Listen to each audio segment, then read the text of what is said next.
God was using my pain. He wasn't using what I don't have. He was using what I do have. And what I had was I had pain and I needed Jesus to heal me. Welcome to Permission Slips, a space for you to practice paying attention to your life with self-compassion and kindness so you can experience the wholeness, purpose, and joy you were made for.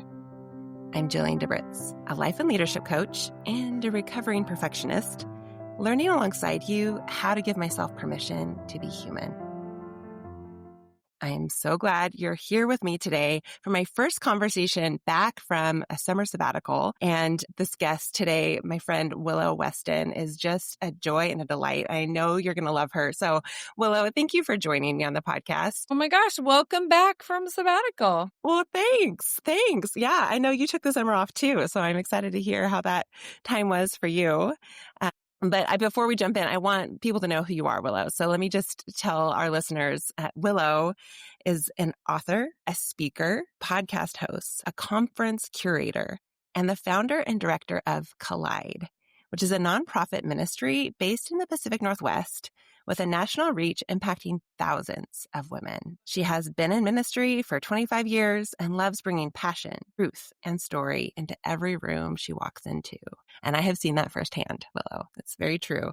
She authentically shares her story of pain and the beauty that comes out of it in a way that inspires and encourages people to bravely invite Jesus into their own brokenness so they can experience hope and healing too. So Willow, a mom and a wife for over 25 years, is truly as real as it gets. She's obsessed with throwing parties, coffee, the beach, sunsets, kid cuddles, and a good story. Willow, I love that everything in your bio is like, I can attest to it from firsthand experience.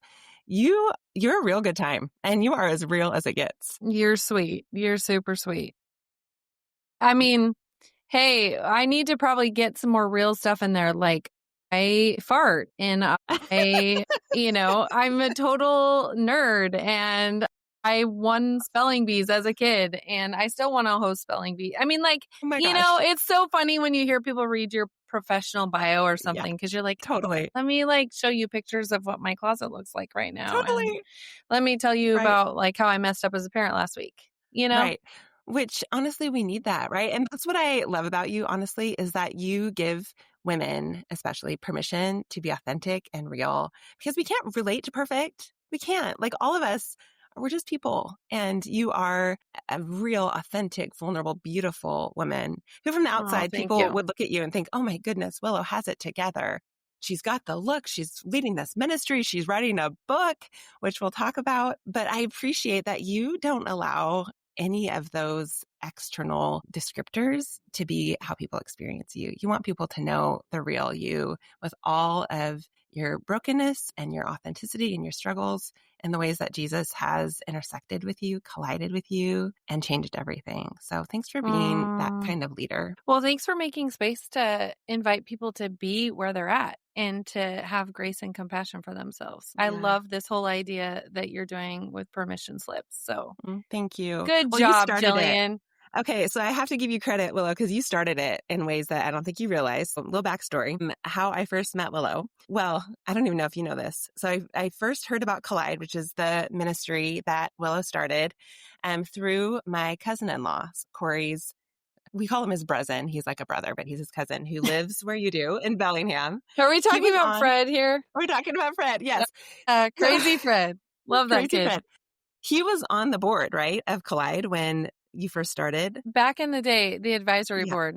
Yeah. Before we became a nonprofit. And it kind of that board led us to become a nonprofit. Yes.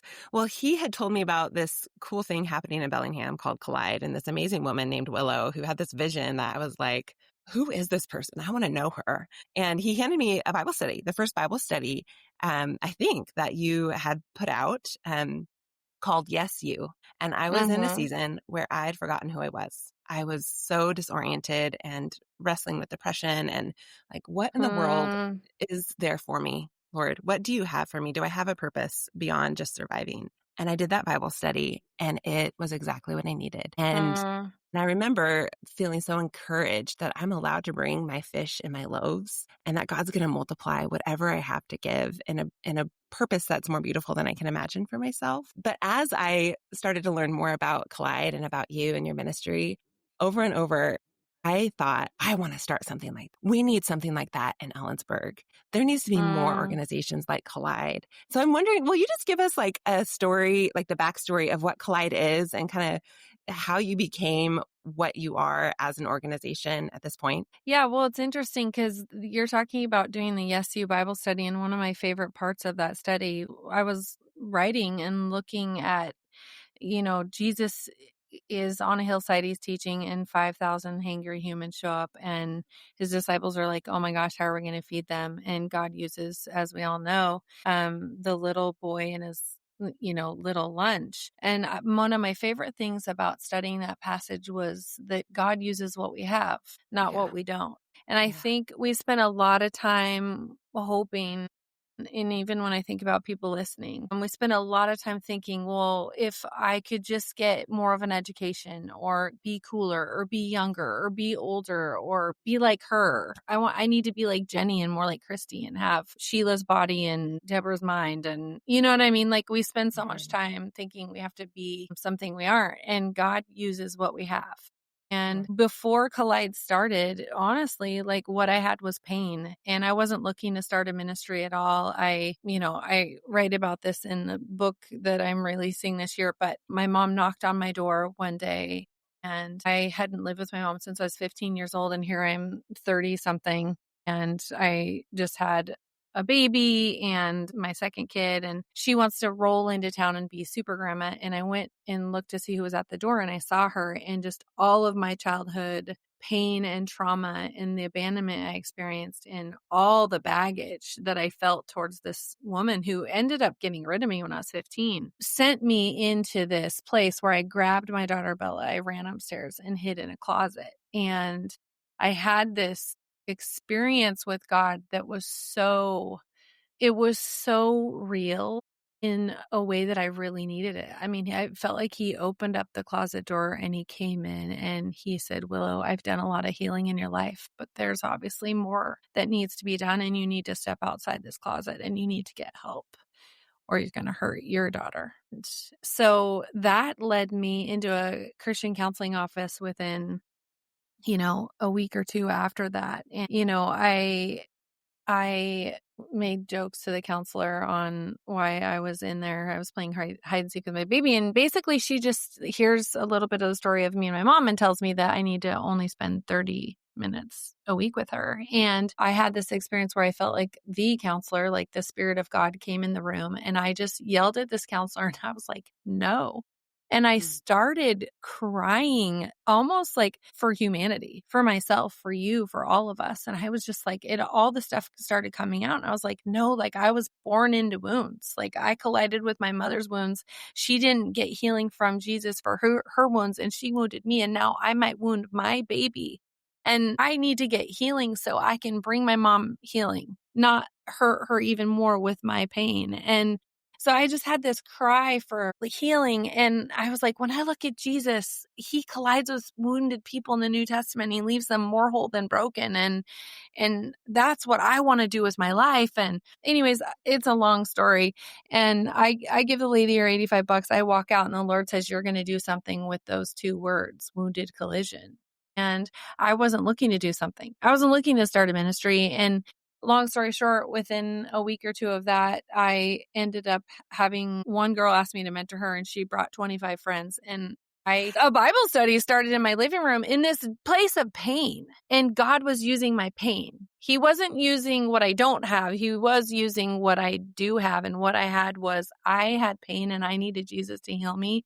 And I invited a few friends to come alongside me, and we looked at him healing people in the New Testament. And as we did, he started healing us. And then they just invited more and more and more friends. And now it's become, over the years, tens of thousands of friends that we've ministered to. But that's the shortened story. But the encouragement to people listening is God uses what you have, even if it's pain. Even if Mm. it's a hard story, even if it's a chapter you never wanted to be in, he can use that. Yeah. He's not looking for you to be something else or someone else before he can use you to do amazing things in this world. I love that you just said that he's not asking or waiting or looking for you to be anyone other than who you are. And he's not surprised by your pain. He's not surprised by your insecurity, your fear, Mhm. your lack of training or skill. I could go down the list of things that I have wrestled with myself about all the reasons Mm, I have told the Lord and more often told myself, I'm not qualified.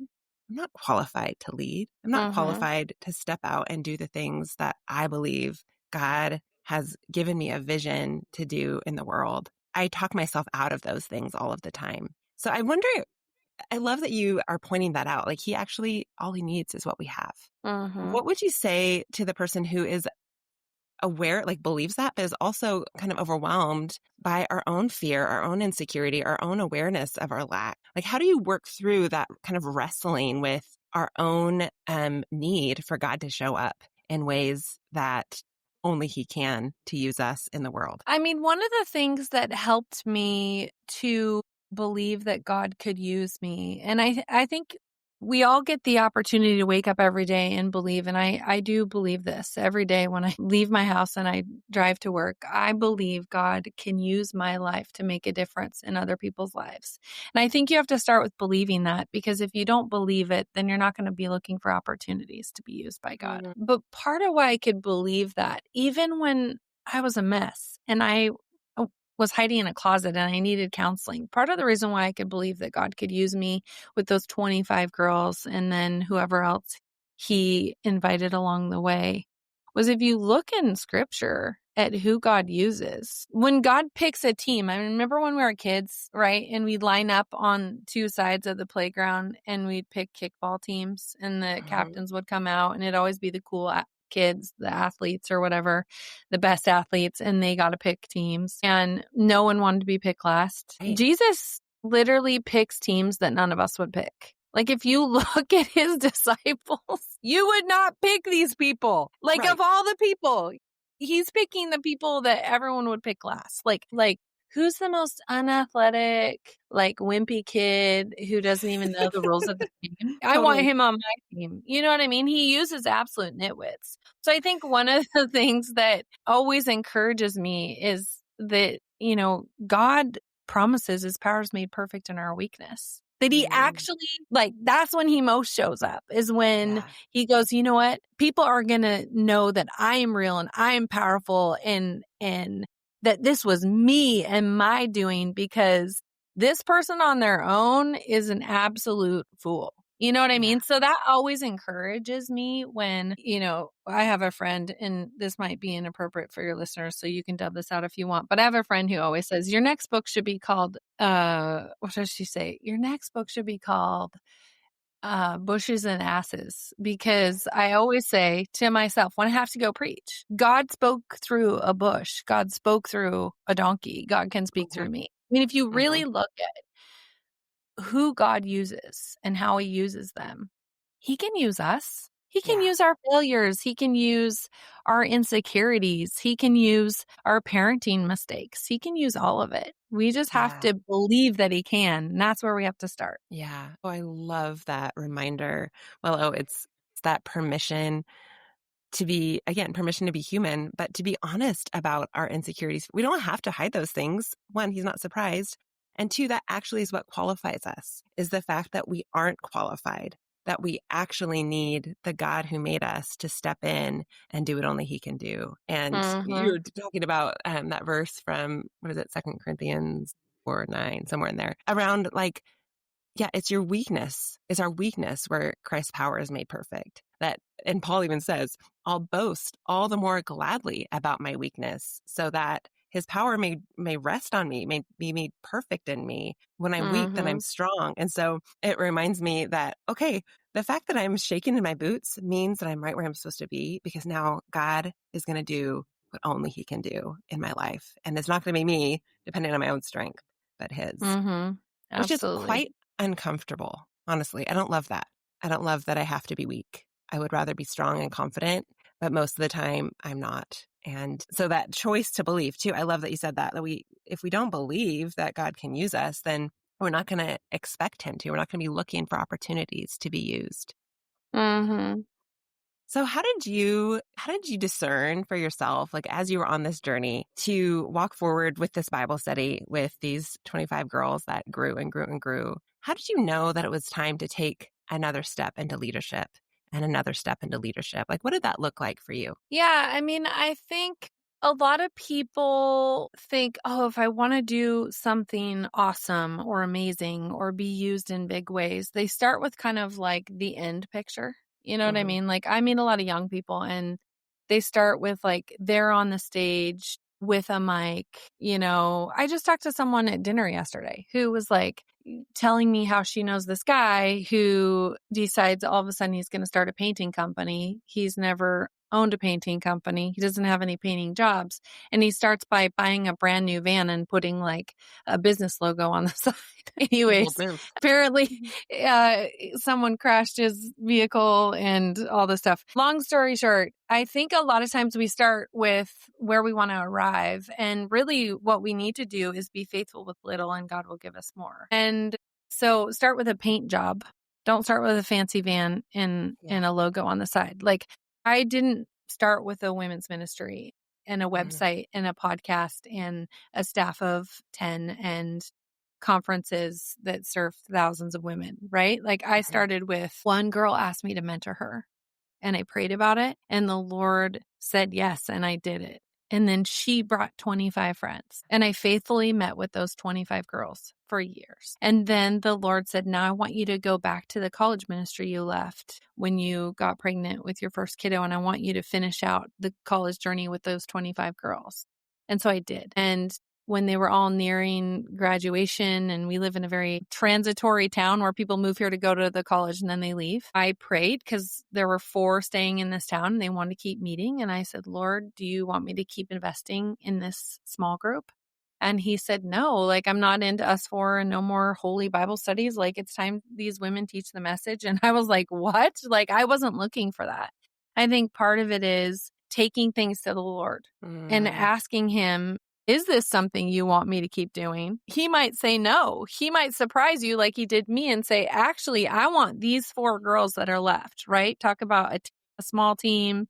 Like, he said, I want them to invite other women into this. And I remember writing the word collide down. And that was the beginning of us having an event, if you will. And we just invited other college age girls. I think the first one we had 50, the second one we had 80, then 100, then, on up. Now we've had 1,200 before. But like it really started from this place of be faithful with what I've put in front of you.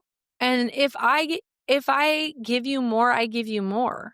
And if I don't give you more, it's because I'm calling you to be faithful to the very thing that's right in front of you. But a lot of times we only want to be faithful to the big, but we're not faithful to the small, right? Mm. I think especially with the younger generation, I see this a lot.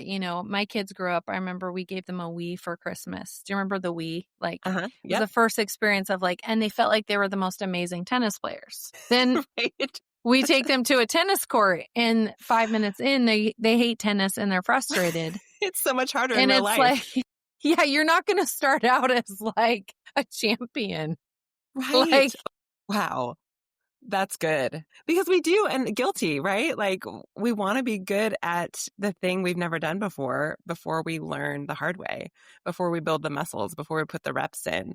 And, I talk to my uh-huh. kids about that in their different sports endeavors too. And I have to remind myself of that. Like, okay, this is the first year I've ever done a podcast. I'm going to be learning some skills that I've Uh-huh. never exercised before. And that's going to take some training and some feedback and some practice. Okay, I've never run a business before the last few years. Like there's a lot that I need to learn because I haven't developed the muscle and that kind of automated process that happens when you've been playing a sport or doing a thing for years and years and years. And so I hear you saying, right, part of leadership is practicing faithfulness over and over and over, practicing bringing to the Lord the thing in front of you and saying, is this for me? Is this for me today? Yeah, I also think there's something in there where the Lord wants to know that your character is going to be able to handle the more. If you are just wanting to be on a stage with a mic, but you're unwilling to clean the toilets. Like,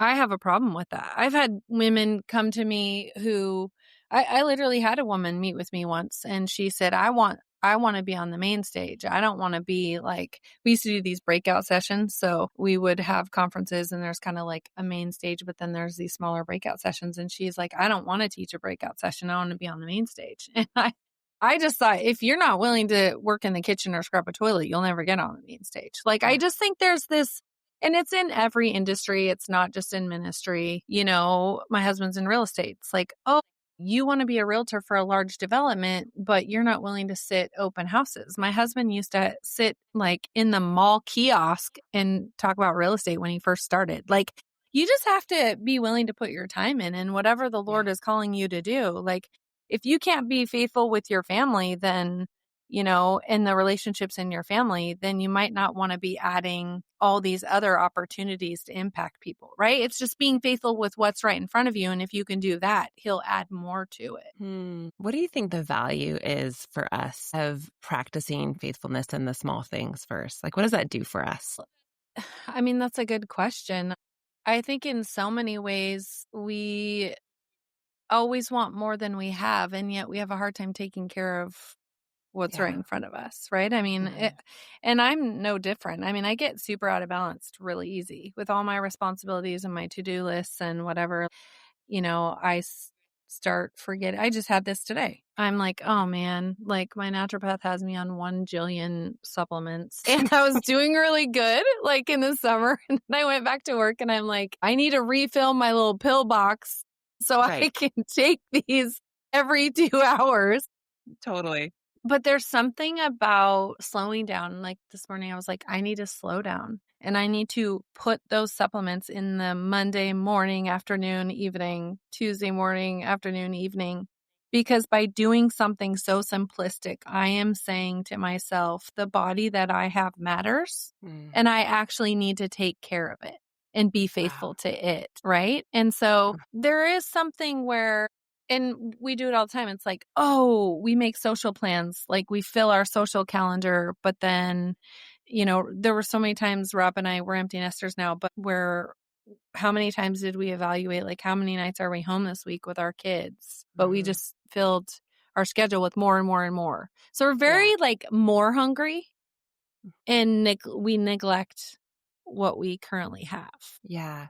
Well, you're giving some really helpful, specific examples of what it can look like to be faithful to what we have in front of us first, so that we can handle, so that we can be trusted with more and more and more, Mm. instead of seeking the more before we learn to care for the things that we've already been given. So it makes me wonder if there are other things that you've learned the hard way, or along the way, about what it means to be healthy as a leader. And I'm hearing you say, yeah, take care of my body, whether it's Mhm. supplements or sleep, or I'm assuming like water, exercise, whatever that looks like. And two, take care of your schedule so that you're prioritizing time with the people that matter most under your house, under your own roof. Um, are there other things that you've learned along the way about how to be healthy as a leader? And probably from being unhealthy. Right? Isn't that I how we mean, learn? It's the I'm worst. not sure that this is what you're going for with the question, but I don't make any large decisions on my own.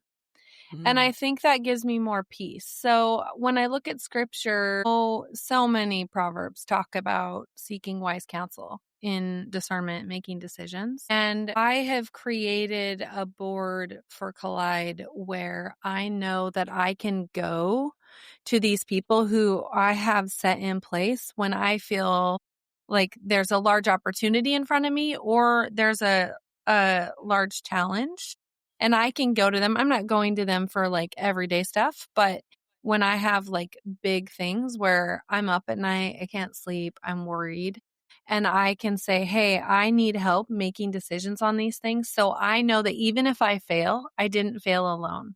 I actually am in the place I'm in because I got here with wise counsel. And so I'm not just flippantly making decisions on my own. And I think that offers me some mental health because Mhm. I'm not just making wild decisions on my own that create this unrest within me. So that's been one thing that I'm very grateful for, that I have Yeah, this group of 10 people who discern the Spirit of God with me and for me. I love that. Well, another thing I think of is I've learned a lot about concentric circles. So we all have sort of these concentric circles. We have a really small one, like us and God, maybe us and our spouse or a best friend, good friends, maybe staff and coworkers, acquaintances, right? Like you can see my hands kind of moving out. Like we all have these Mhm. concentric circles. And I've learned that as my leadership has grown, my need to process my struggles and pain has had to stay within the smaller concentric circles. Yeah. And I think I learned that a little bit the hard way at Mhm. first. I think along the way, I love everyone and everyone's a friend, and I want to be able to be real and tell everyone everything. And it has been healthier for me to find safe spaces, my spouse, my therapist, a best friend, where I'm only processing with them, say, a leadership struggle, right? Instead of like on a Friday night at a barbecue and I'm processing like a Mhm. ministry leadership struggle. And so that has also been helpful, is to identify who are the people in those small concentric circles that you can Yeah. process things and have them. Some people have the counter issue where it's not that they want to tell everybody everything, they're not telling anybody anything. And Yeah. I don't think you can be a healthy, effective leader if you're not processing in a small concentric circle with a spouse or a therapist or a pastor or something, the challenges Absolutely. that lay before you. Yeah, right. And I hear you saying it really is about our community and the support that we have, both in the decisions we're making as leaders, surrounding ourselves with people that we trust to speak wisdom into the decisions we're making, and also the community and support we have personally in our actual lives outside of the leadership roles we play. And that who's going to support and love me as a human? Who's going to be the person that I can tell everything to? And both of those things require some humility, I think, where you're not expecting yourself to figure it all out alone, but Mm-hmm. there's some vulnerability in inviting people into those decisions. And there's some vulnerability in letting people know what's really happening below the surface, because it's tempting as a leader, at least it has been for me, tempting to create this, not facade.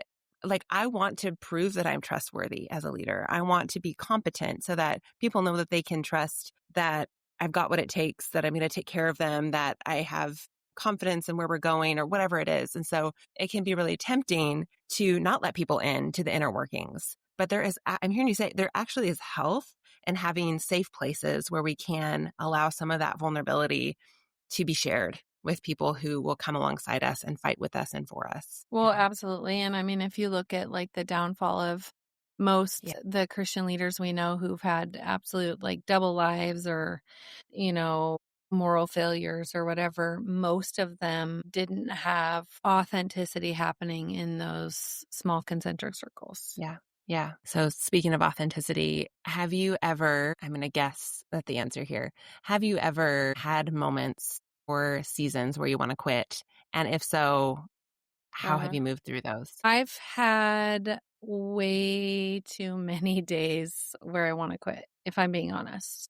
I'm I've asking for a had friend. Yeah. Yeah, asking for a friend weeks. You know, I think of Jesus in the Garden of Gethsemane, and he came to the Father and he wanted the cup to pass him by. And that is the thing that keeps me going. I think that if you want to impact lives in the way that Jesus impact lives, if you want him to use you to impact lives, it's going to require great sacrifice. If you look at almost this transaction that took place, Jesus laid down his life so we could find ours. And he even tells us if you want to find your life, lose it. But there's sort of a transaction that happens where when I sacrifice and I pour into it and I invest in other people, that's a big sacrifice. But when I do that, other people find their life.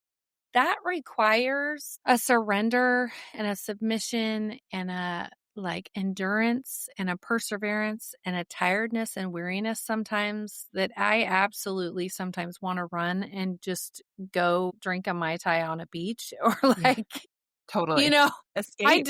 Yeah. definitely have many days that I wanna quit, but I do go Mhm. back and I look at Jesus in the Garden of Gethsemane, and I think, like, he wanted the sacrifice to pass him by too, and I am so glad Yeah. that he endured anyways, so that we have on the other side the absolute, like, promise that God will do anything, even give up his life because he wants us to know that's how much our lives matter. And so he's my inspiration. Like I take Mm, cues from Jesus. I want people to know that their lives matter, that they're worthy of relationship with him, that they're worthy of healing, that they're here for a reason. And so I also have to just go back to my why when I want to mhm. give up, and I have to remember the people that God cares about and why he's called me to give up and sacrifice for them. And then that's the thing that keeps me going. Yeah. Wow, that's so beautiful. Yeah, looking at Jesus is the one who led first and showed us the way to lead, and that sacrificial model of like it literally was not about him. His whole vision was about the people that he loved so Mhm. fiercely and so unconditionally that he would give everything he had, literally Mhm. down to his life. And sometimes I worry in leadership that that means that I have to be unhealthy. You know, sometimes I worry that means like I have to give up everything and it doesn't matter if I'm burnt out and it doesn't matter if I am exhausted and discouraged and like just keep going because Jesus did. Like, take up your Mhm. cross and follow me. And so I wonder what you would say to people who are in that place of like feeling either burnt out or discouraged or defeated and wanting to be faithful, but also knowing that God actually wants us to flourish too. Like his vision for Mhm. us is ultimately flourishing. Um, what would you say to people who are discouraged? Oh man, so many things to say. I mean, greater love has no one than this, that he laid down his life for his friends. Yes, is there a temptation to feel like I have to go, go, go, sacrifice, sacrifice for sure. I struggle with that all the time. But at the same time, you won't have a life to lay down for your friends if you don't take Mm, care of it. So mm, if you want to be able to give and pour into and invest and change lives, you actually have to have a life to be able to do that. So you have to be able to like have a healthy temple, a body, like a healthy uh-huh. mind, a healthy heart, healthy relationships. You have to get rest. We're limited beings. I also think like we're God's kids too.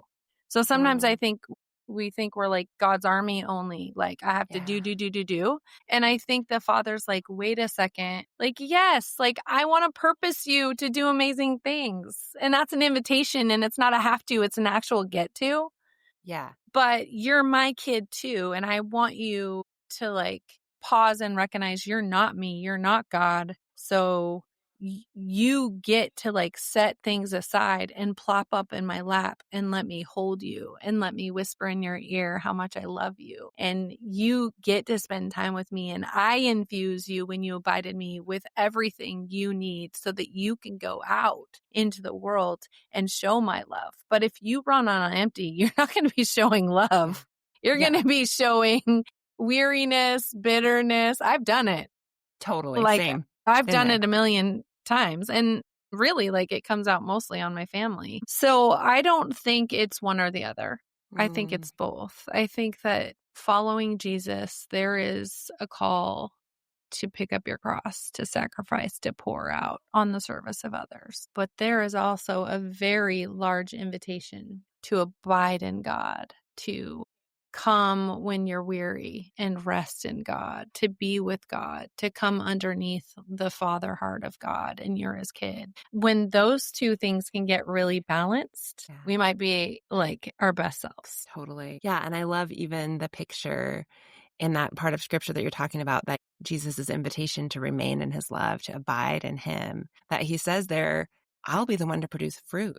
Like, remain in me and I'll be the one to produce fruit. Apart from me, you can do nothing. So apart from Mhm. crawling up in my lap and letting me love you, you literally have nothing to offer. Like you said, you don't have a life to lay down, but you Mhm. actually also don't have love to give if you don't have love that you're receiving to overflowing. And I don't know about you, but I actually feel like I need more of his love than ever.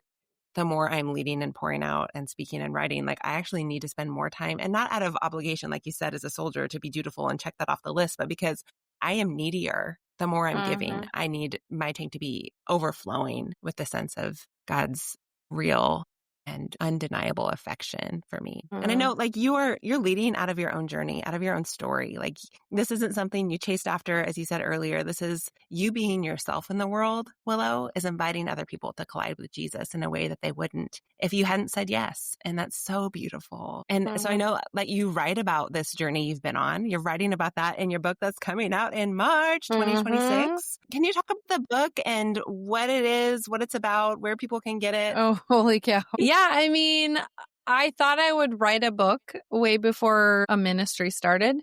And I think the Lord was like, no, I want you to actually live the story. And Mm, then we'll write a book. And so this has been a long time in coming. But yeah, I mean, the book is for people who feel like their pain's coming out sideways, for people who maybe are having big feelings, insecurities, friendship breakups, haven't dealt with some childhood trauma or wounds, who've been hurt by family, friends, the church. And I, in this book, am pretty TMI with the stories that I've experienced, colliding with wounded people and how they wounded me and how I have this great capacity to wound others. Together, we collide with Jesus and we experience this God who can not only handle our pain, but he can heal our pain. And the more we collide with him, what I found in my life and what I've seen in countless other women's lives, the more I let him run into the spaces and places in my life that hurt and need healing and that are messy, the more he stitches me up and heals me. And then the more I can bring healing into all my collisions with other wounded people, which actually has the great capability of changing family dynamics, transgressional wounds that have been passed down from one generation to the next to the next. It has the yeah. potential to bring healing into where you work and where you live and where you play and make the Mm, world a better place. So I'm excited. I definitely am having a vulnerability hangover in this book because it's not a book about, you know, my favorite coffee drink and my favorite recipes and my cute farmhouse or something. I don't have a cute farmhouse, but yeah, I'm like, Lord, couldn't you have given me that calling? But no, he uses what we have. And I have a story of pain and a story of how right. God's taken that pain and Yeah. written something beautiful. So yeah, I'm excited Yeah. and terrified to share with the world. Totally. Which is, again, your greatest gift is your vulnerability. And that Mm. allows us to be honest and real and vulnerable with God and with others too, because you're going first. So thank you for being brave enough to say yes to him and to this calling over and over and over again. Well, I think, speaking of permission slips, I think the book is a giant permission slip where as I share my story, I'm inviting other women to start thinking about their story and letting Yeah. God into their story and sharing their story. And as we do that, the Lord can get in and do some really beautiful healing things. So good. So if you were to give a permission slip to the people who are listening, what permission slip would you give? Yeah, well, I think when you invited me on, you were thinking about people in leadership and people who want to do amazing things and they want their one life to count. Truly, you do have one life. I think about, a lot lately. If I am lucky and I get to live to the average life capacity, I have a third of my life left. And that's a crazy idea that I've been thinking about a lot. And each one of you has one life to live, and you don't know how long it'll last. But you get to wake up every single day and know that the God who made you wants to use you in incredibly purposeful ways that impact other people. And you just have to believe that he will use what you have to do it. So good. Thank you. Willow, if people want to connect with you, where can they find you on the internet or other places? On the intranet, I'm on Instagram and Facebook. I think Instagram is Willow Ann Weston. Ann is with an E. And Facebook, I actually don't know, but I think it's Willow Weston or something. I should look myself up. Have you ever done that, by the way? I Yeah, it's a little Googled scary. myself and I'm a porn star. Don't go Google me. Don't recommend it. Yeah. Yeah. I'm on the I'll link. socials. And then I have a website, willowweston.com, that people can check out too. Awesome. And also a podcast through Collide, the Collide podcast that I True, can the also Collide put a link on. podcast. Yeah. And Jillian, So, you've been a guest several times. So hey, if you guys are Jillian fans, go listen to her podcast on the Collide podcast. it's been fun. You were, again, the first person to ever invite me to be on a podcast and planted that seed of, oh, this is fun. I like Oh, this. So, I love Willow, thanks for it. being here. And thanks for the ways that you continue to collide with Jesus and invite other women to do the same, including me. You're a gift. Oh, you're a gift too. Thanks for handing out those permission slips. Thanks for listening to this episode of the Permission Slips podcast. I hope this conversation will give you permission to lead in the places God has put you. Your life matters, and so does the influence you've been given, more than you know. If you're listening and you're wondering where God might be inviting you to step out in leadership or in offering your gifts in ways that are beyond you, I have an opportunity for you to think about. I'm running an intentional life course, which is a space for you to consider who you are and how you're made to live in the current season that you're in. So if you're interested, you can find info on my website or on Instagram at Jillian DeBritz or jilliandebritz.com. Hope you'll be intentional with me.